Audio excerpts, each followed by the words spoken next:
Today we're going to do the no disclaimers book tag. Alan did it recently. I've kind of seen it going around, so I tagged myself, but then Alan kind of tagged me, so here we are.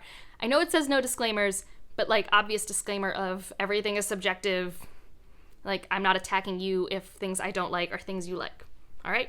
So now let's get into the tag. Which trope in books annoys you the most? So for me, I think the one that is truly unique to myself, and I don't think anyone cares nearly as much as I do, is in fantasy books, when the setup is magic is leaving the world. I don't like it. I actively will dislike a book more if it has that trope. And I didn't notice that for years. Like, I didn't realize this was a thing that bothered me. But when I'm in a book, and like the first thing we talk about is how the magic used to be stronger hundreds of years ago, we're in some other age that's weaker, and it's in so much fantasy. Probably because that was a part of Tolkien's, and, you know, everything was not everything's inspired by, but it's like a foundational piece of work. So, like, a lot of tropes in that work have been used, and that's the one that annoys me the most. And it bothers me. Like, I read fantasy because I want magic. I want magical creatures. I want a magical world. I want a different world. I'm already so depressed about how our world is changing and in a way that I can't, like, affect. And whenever magic is leaving the world, I can't help but compare it to, like, climate change. And that's probably part of the metaphor. And I don't want it. Like, I'm legit trying to escape from my own world permanently changing before my eyes. And I don't need to see the depressing thing of magic leaving the world. I'm sure someone could do it in a really cool way to make me really engaged and not hate it, but most of my favorites already have well-established magic, or magic is coming back and being discovered. Those are the things I really love, and I really, really dislike this trope. Number 2, which writers do you feel is overrated or overhyped? So I'm going to take this more from maybe the overhyped. Now, I guess, okay, so for me, an overrated author, so someone who I think gets higher ratings than I give for his books, so it's like there's that disconnect, doesn't mean he doesn't deserve those, like, high ratings. Just like for me, like, I consistently am below what people rate this author, and that's Joe Abercrombie. Part of this could be that he does utilize the trope of magic has left the world. That could be part of it. I mean, he really has a non-traditional narrative structure for the First Law trilogy, as in plot is not the point, and I do like a lot of the subversions he does, and he does make characters that are memorable, but I didn't connect to the work, and I've read it twice now. I read it once physically, I read it once on audiobook. I like it, it's good, but like when people talk about it who love it, they love it. It's like the best thing. And just like for me, like there's a disconnect there. I don't get it. And, like, it's great. I wish I had the 5-star experience everyone else did, because I want a 5-star experience every time I read a book. Like, that's the goal. I don't want to just read a book to have an only okay to fine time. And that's what happens to me with First Law. So, for me, I think that's the overrated, but, like, I can see why people, like his works. Like, I don't think they're bad. And the overhyped is Brandon Sanderson, who is one of my favorite authors. If you watched my favorite authors video, I love Brandon Sanderson. I collect all of his books, all his adult books, not all his young adult books. And why I think he's overhyped is it's not that I don't think his books are great. I think I rate most of them 5 stars in his adult line. But, like, he's really not, like, the end-all, be-all of fantasy, if that makes sense. Like, he writes fantastic stories, and I think his worlds are really engaging. But they are for sure not going to work for everyone. And I think I know friends who have personally kind of been bombarded with negative comments from people who love his works. And I'm just like, why are you so mad that this person had a lukewarm experience with your favorite author? Like, you did not have to watch this video that said rant review. You could walk away. I don't watch videos where people bash my favorite books. I don't do that to myself. I love myself too much for that. So, like, I don't know, I think he's a little overhyped, but also I see it, like, he's a very accessible author. So when you're making a lot of, like, intro lists for adult fantasy or fantasy in general, it's hard to not talk about him because he's so prolific, he's very consistent, and if you do mesh with his style, it's fantastic discovering him. Like, I got to watch my friend Michael Knipp discover Sanderson last year, and he had a fantastic time. So, like, I don't think it's unearned, but it doesn't make him not overhyped sometimes, in my opinion. What are your least favorite books you've read since joining BookTube? So, I have two. One that I just read while I was on BookTube, that BookTube had no way of influencing me. It was just on my TBR, and this was Brave New World. Really, really, really didn't like this book. I think I've said in many a video, it is both boring and problematic in its theming, and you can't be both. Like, if you're going to be old and problematic, fine. Like, there are plenty of books where that happens, but at least have the decency to be interesting to me. And it failed on all accounts. It is so slow, and I'm someone who likes literary classic sci-fi. Like, I like 1984, I like Fahrenheit 451. Like, it's not like I picked this up and I was unprepared for a dry sci-fi literary experience. It was just boring. And, like, when it wasn't boring, it was making me upset. So that's one I read very early. I have a very old camera quality review for that, but stand by all the words. And the one that I read because of BookTube, like, I probably would not have picked it up if not for BookTube, was Gideon the Ninth, which I didn't hate, but again, I was bored. So, like, this one's like a genre bendy thing, although it doesn't blend the genres everyone thinks it does. Like, everyone calls it, like, necromancers in space, so you think sci-fi fantasy.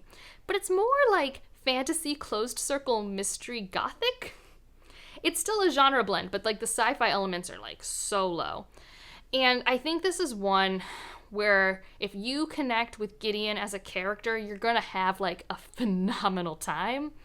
I just didn't. I don't know if it was the writing style or what, but, like, I didn't get the personality from Gideon that a lot of the people who love this book do, which that just happens sometimes with a book, right? Like, I know some people who listened to the audiobook and, like, noticed a lot more of the humor that I apparently missed. So, like, I didn't connect with Gideon. I was very confused, and not in, like, a fun, ooh, but, like, what's gonna happen sort of way. I was more just, like, confused in the what is the point of the story kind of way. And then the ending has a pretty action-packed climax, and I was falling asleep while reading it. So, like, for me, that's probably, like, the worst one. Like, that BookTube influenced me to read. Another one I really didn't like was The Testaments, but I just read that because, like, I liked The Handmaid's Tale, so I thought I'd read The Testaments. That video's been being pushed by YouTube lately, so, like, lots of people are finding it who, like, don't watch BookTube. So, if you want to check it out, lots of people have been watching it lately. But that's another one of my older videos where I just was not pleased with that one. What is a terrible ending that ruined an otherwise quality book? For me, this is easy. This is The Starless Sea by Erin Morgenstern. This was a solid 4-star, 4.5-star read until the ending, and then it's like a 3.5-star read. Maybe lower, depending on what day you talk to me. And part of that is I wasn't prepared for the ending to not make sense. Like, I was prepared for an open ending. I was prepared for that. I didn't expect all the answers either. I didn't expect it to just, like, not make sense. And so far, when I've talked to people who love the book, none of them can answer my questions. And I don't think that's the point. Like, the ending, like, shouldn't make or break your experience if you love this book. Like, if you love this book, it's going to be because you love the writing. It's because, like, you're just going to be so swept away. Because it really is one of those atmospheric reads that's like a love letter to stories and what stories mean to people. It is a very solid book that when you love it, you love it. But for me, it was making me so excited for, like, all of these breadcrumbs and symbolism, and I had this whole, like, thing in my journal where I was connecting dots. I was working really hard to, like, engage with this work. I was really excited, and then the ending just, like, it felt like it came out of nowhere. It didn't ever feel explained. I didn't feel like anything that happened was, like, earned or made sense, and so I didn't have as good of a time. But that's because I'm also, like, very much affected by endings of books or series when I look at a work. So, like, I always remember that ending and how annoyed I was. And it kind of colors my whole experience with that book. I also think it was a bit long. Like, if it was 200 pages shorter and still had the same ending, I might not have been as mad. But this was a very long book to not have a very engaging plot or character development driving it. It was driven by a mystery. It was driven by atmospheric intrigue. And the payoff for those driving factors for me were just not there. So that's my answer for this one. Which fictional characters do you wish were not killed off? So this is really hard to answer without spoilers. whoever made this tag just like assumed no one would care. I did attempt some stuff because these are deaths that happen very early on in works that I want to talk about. And it's kind of interesting because honestly, yes, there are people who die in books, and I kind of wish they were alive. But 9 times out of 10, I hate the resurrection trope. Not because I think it's lazy, but because, like, it takes away the weight. Like, when an author has the guts to, like, kill someone, and then that's the true consequence, and we deal with that fallout, even if I'm a wreck, even if I miss that character and wish I could have seen what that character could have been, like, I normally don't want to undo that decision. So it was hard for me to think of things that weren't spoilers and didn't break that rule. One would be an early death that is in the book Dune. I will make it vague, even though Dune is a classic, but it's a political sci-fi. There's a lot of stressful stuff. Deaths do happen in that series. There is a death very early on, and I think the story would have gone a very different way if this character had lived, and I think that's why I wish that they had lived. Because I wanted to see where it would go. I mean, because I think I really loved all of the scenes that character was in and how that person was, like, making decisions. I was very engaged because of that character.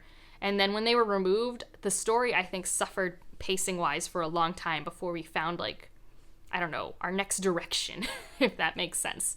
Another one would be, and this one's weird because I honestly think the plot wouldn't happen without this pivotal moment, and I normally get mad at this author for not committing to anything, but the beginning of House of Earth and Blood has a death scene.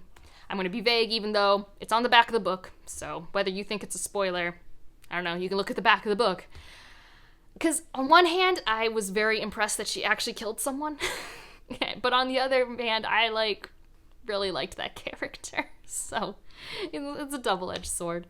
So I guess that's my vague way of trying to answer this question. What are some of your bookish pet peeves? Okay, so my biggest one lately, and I don't know why this keeps happening, but when you have a cover and it's like got the little cover, I hate this. I hate. I actively don't purchase books that do this. Like, I didn't buy this for myself. I bought this for my grandma, and then I took it back because I really like the cover and I really like the book. But, like, I want to buy another book by this author, but they're all printed like this, and I hate that. I want a paperback copy of A Memory Called Empire, but it has this. I want the Paper Menagerie, but it has this. I hate this. I feel like it's so easy to hurt a book when it has a cover like this, and I don't find it aesthetically pleasing. I don't like it. I know this is dumb. It's a very dumb pet peeve, but I don't purchase that many books, and so when I do, I just want it to go all the way to the edge. At least this one continues the color scheme and doesn't have one of those dumb, like, quotes on it. That's another one. So that's my big one. My next one is when books aren't the same height, and I'm not even talking UK versus US. I get that those are going to be different. Like, this is more of a UK pile, and this is more of a US pile. That's how that worked out. But when I have books by the same publisher, and they're both paperback, and they're different heights, why? Why? Like, the Jasmine Throne and the Unbroken are different heights. Why? So, and these are more very first world problem aesthetic problems. Are not that big. But those are honestly my biggest pet peeves when it comes to bookish things. What are some books you feel should have more recognition? So I do have 2 underrated like book series videos, one for sci-fi and one for fantasy. I think all of those should have way more ratings than they do. For both of those videos, all of those books are less than 10,000 ratings. But in general, I guess the first one I'll bring up, I bring it up a lot, but I really, really love it. It's Each of Us a Desert by Mark Oshiru. I have a review for it. I talk about it a lot. It is on one of those lists. I think it's in the fantasy one because it's one of those dystopian futures, but it's like fantasy dystopian. It's fantastic. I even bought myself a copy, and I cannot wait to reread it because I did audio first, and I can't wait to do a physical reread. But then the other one is just like a general Octavia Butler. I know more people are reading her now, but like she didn't just show up, and honestly, people didn't start publishing her books till she passed away, which bothers me. Like, I don't know. She was writing the same time that Ursula K. Le Guin was writing, and the same time as a bunch of other classic classic sci-fi authors. and she should have the same type of following, right? Like, she should. And we all know why she doesn't. It's not because they're not as good or anything like that. It's just because she was a black woman writing books, and that's not where our world was at or even is now. But, like, discounting all of the problematic things in the world that prevent a person of color from having as popular of books as their white counterpart. Ignoring all of that, Octavia Butler has really weird ideas, and it's so fascinating to read them.